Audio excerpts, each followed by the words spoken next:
We're in the parks to see what's new in Disneyland, and there's a lot. Space Mountain is back, new Star Wars merch too, new Pride Month treats, including perhaps the best beignet that I've ever had in my entire life. But first, let's head to Frontierland, where there is new audio track on the Mark Twain for Tiana's Bayou Adventure. We've got our first signs of the Splash Mountain conversion to Tiana's Bayou Adventure hitting the parks. They have changed already the tracks, the commentary on both the Mark Twain and the Disneyland Railroad. Beyond those levee walls on the port side is the Bayou, future home of Tiana's Bayou Adventure. Princess Tiana swears there's magic out there, and wherever you find magic, you're bound to find surprises. Blue skies and sunshine guaranteed. It's not quite finished yet, but we're almost there.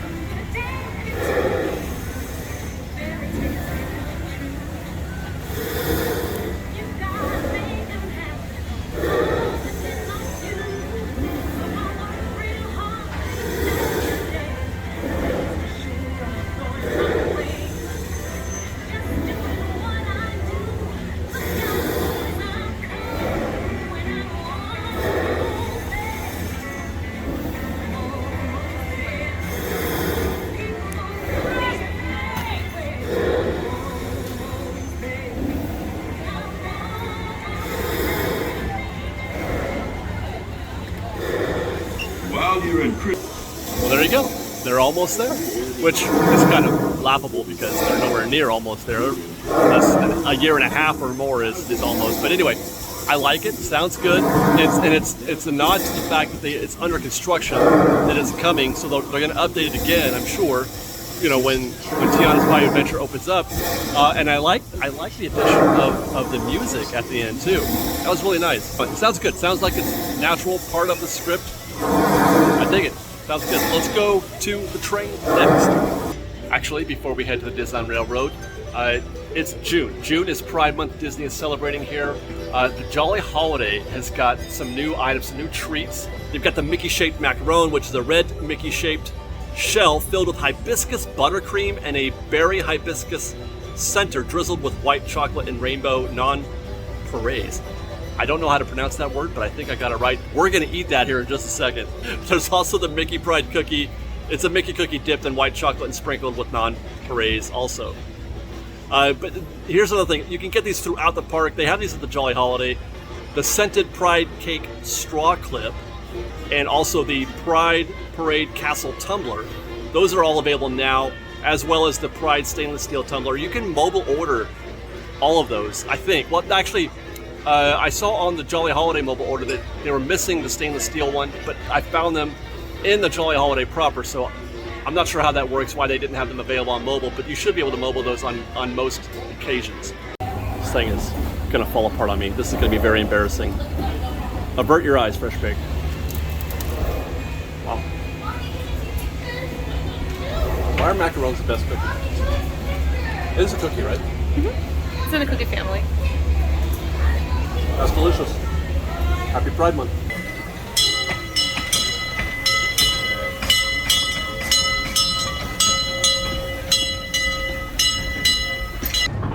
We're now entering the Bayou, soon to be home to Tiana's Bayou Adventure. Princess Tiana swears there's magic out here, and wherever there's magic, there's bound to be surprises. Blue skies and sunshine guaranteed.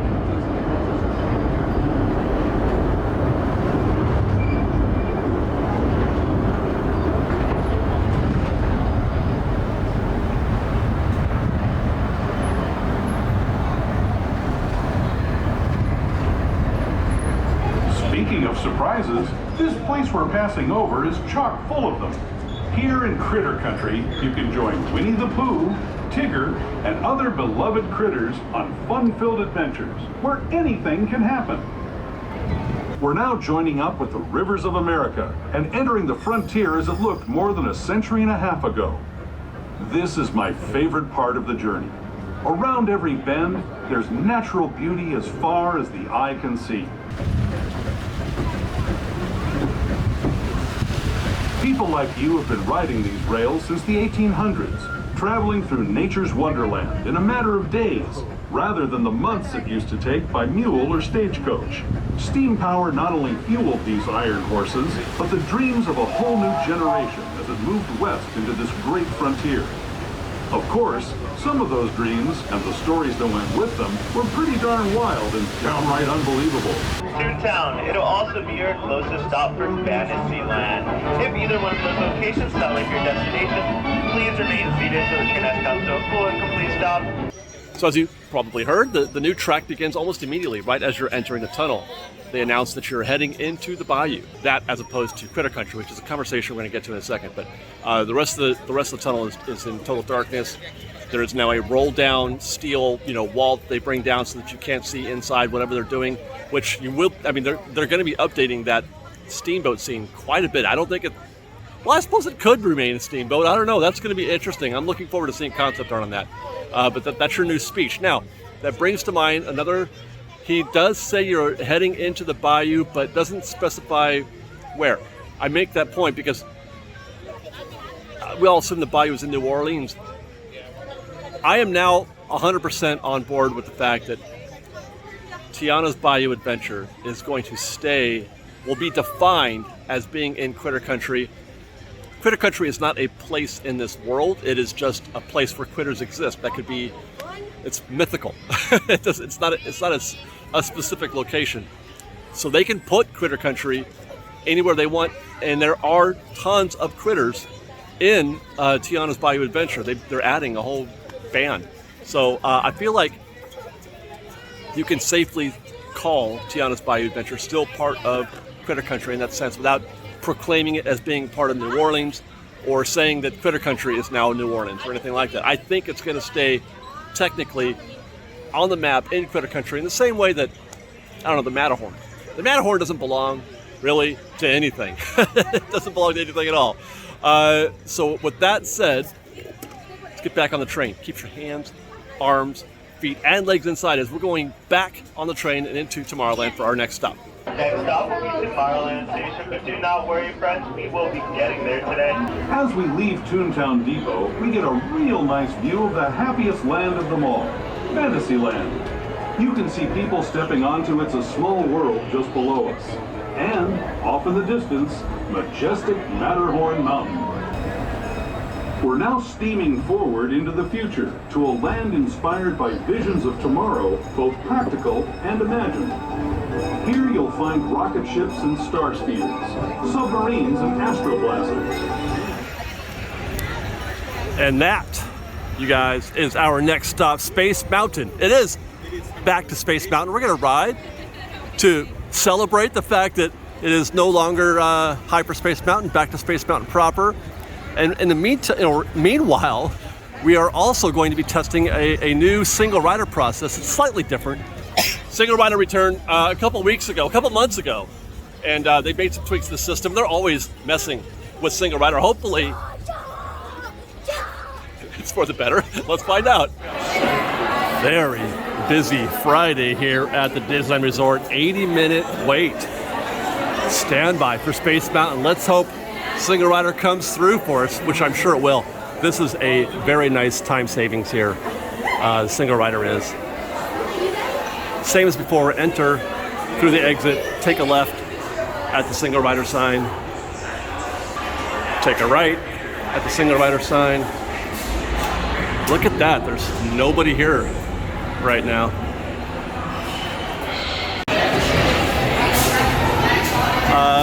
I was wrong. The process is the same. What they've done, I think, is now I got to remember if there was a chain here before, or if they've just added these markings down there on the ground. Stay on the outside, and there's the back of the single. Oh my gosh! We just turned an 80-minute standby into about a 10-minute wait for single rider. Now we just got to switch to Fancy Cam, check out that beautiful lodge, hear that amazing Michael Giacchino music.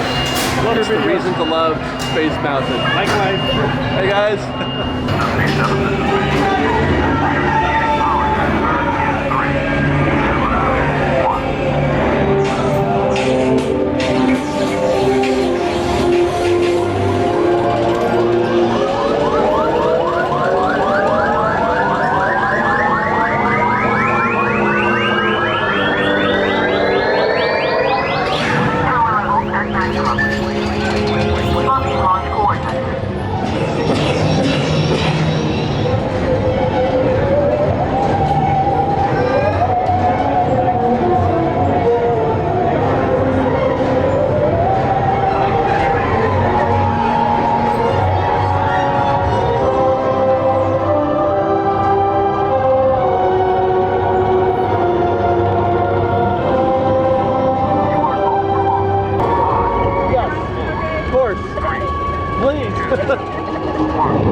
love listening to the commentary.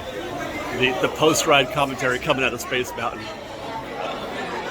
I mean, that's fun, man. The Space Mountain is fun.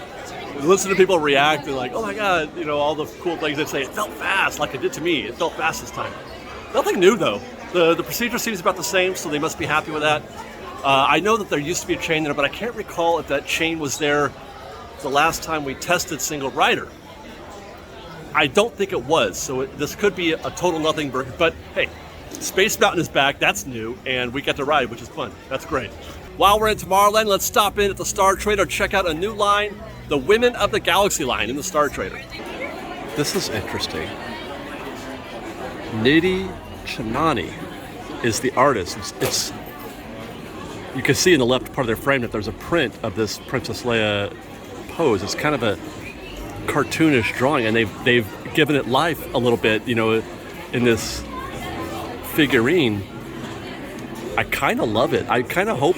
Well, this is just the you know, the women of Star Wars, but I kind of hope that there's others like this, or if that's Nidhi. I don't know who Nidhi Chanani is, but I love this. This is great. Here's a full look at the print, if that is your speed, but I really would rather have that for sure. A little tank top here. This is cute as heck. This looks like it's, you know, pulled straight out of a comic book. The story of how together we resist, how united we rebel. Princess Leia on a tauntaun. There's a crop top with another array of women of Star Wars. I love that they're giving Leia, you know, like the lead role, the first credit, as it were. Leia, Rey, Ahsoka, etc. If you like your characters a little more fierce, a Bo-Katan special edition figurine. And a tank top with a similar array of Women of the Galaxy. That's actually what this line is being called, the Women of the Galaxy.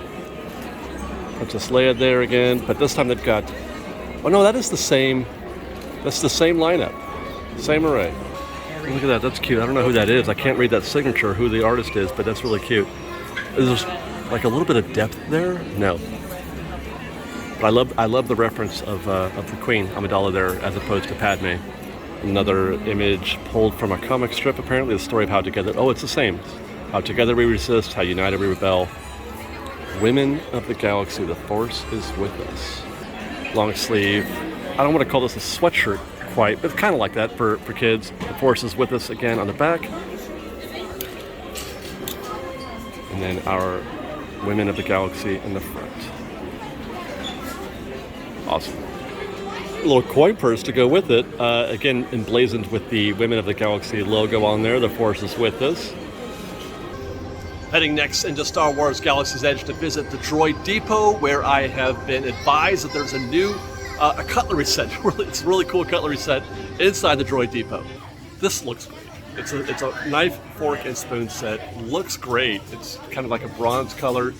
It doesn't look actually very useful as an actual functioning cutlery set, but I don't care because it looks really cool, and it's got the Droid Depot, you know, the logo on there, and it comes with a Droid Depot pouch, which looks great. I can imagine myself taking them in and out sort of ceremonially, right? Like it's dinner time and you open the drawer and you've got your pouch, your Droid Depot cutlery pouch, and you clean it or whatever, and then you put it back in the pouch and put it back in the drawer at the end of the night.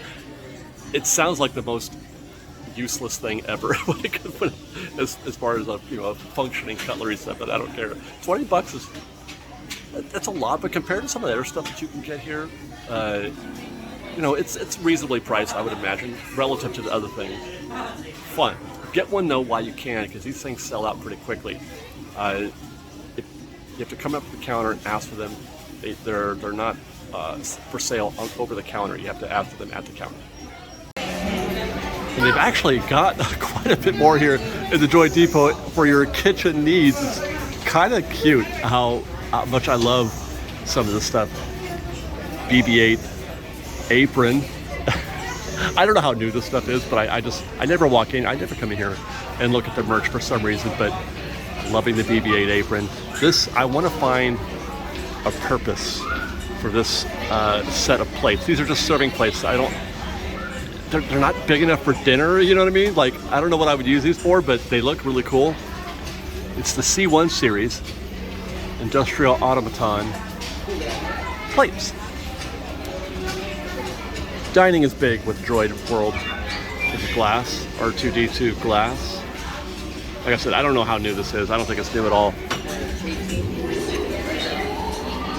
But it is adorable.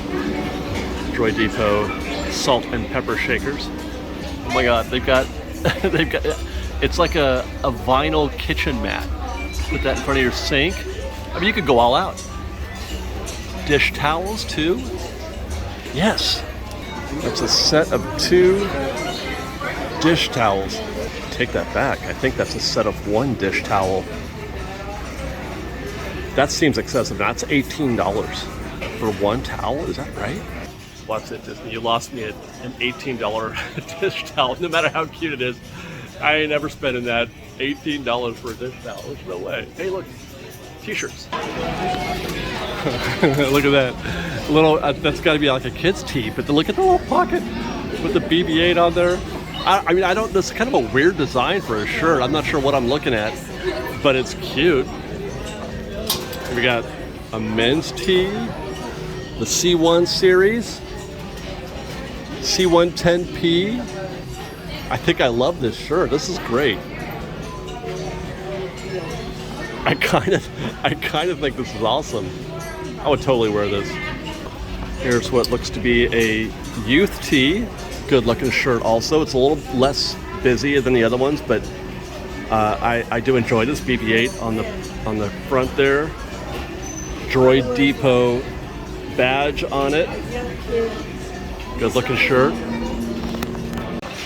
And here's another kids t-shirt. Is that Chopper? That looks like a Chopper, but I'm not sure if it's supposed to be or not. C1 series. I love the fact that this is a totally deep cut as a Star Wars fan because it's very specific. I love the fact that it's specific just to the Droid Depot and nothing else. I mean, it's Star Wars, obviously, but you've really got to be kind of a Star Wars nerd to be into this. A Droid Depot, you got to be a Galaxy's Edge nerd to rep this stuff, which I am, and I kind of want to get one.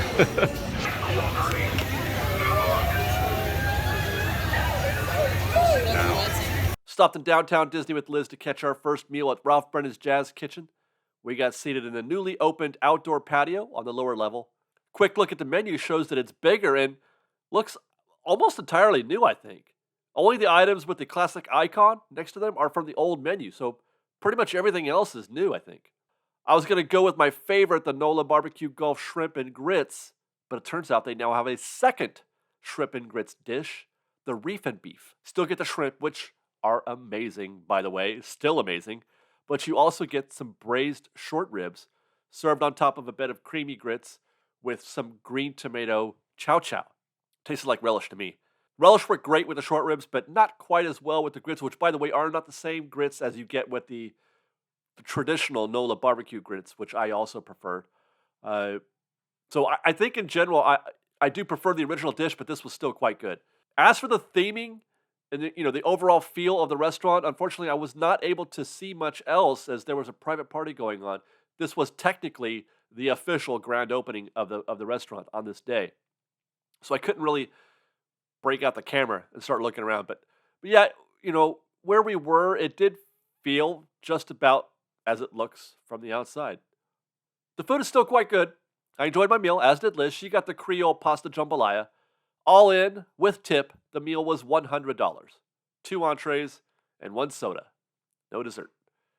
But the best part of this visit was stopping next door to the new Beignets Express so we could try the Pride Month glazed rainbow crunch beignets. Lemon blueberry beignets topped with fruity pebbles. Fruity pebbles on a beignet? I had no idea what I was missing. My God, it's amazing.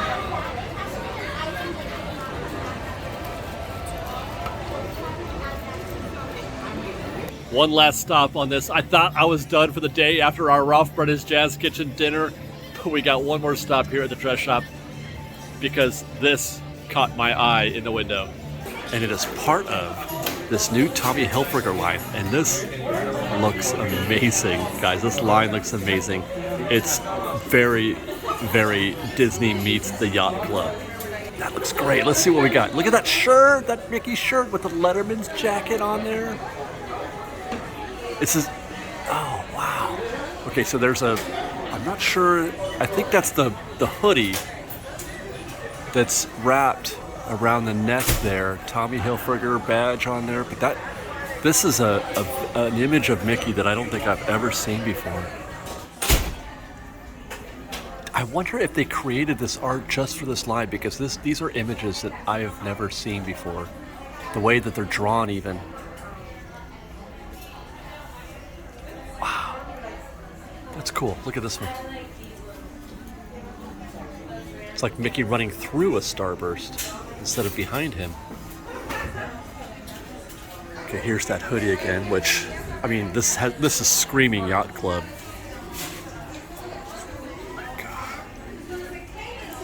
Oh, that looks great. And this is a sketch. This is Mickey's sketch. Look at this pose. He's so bashful. So here's that sweater that we saw on the mannequin up front for the women.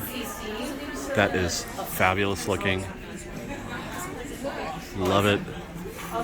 Same print on this shirt. Material is super soft and sheer. And here's a couple skirts down there, the same kind of patches on that skirt over there, and then this is that sort of yacht club styled skirt that we saw on the mannequin up front. Look at that jacket. The jacket is great. You could barely see it. It's got TH for the Tommy Hilfiger on there, and then silhouette Mickey, or like hidden Mickey types.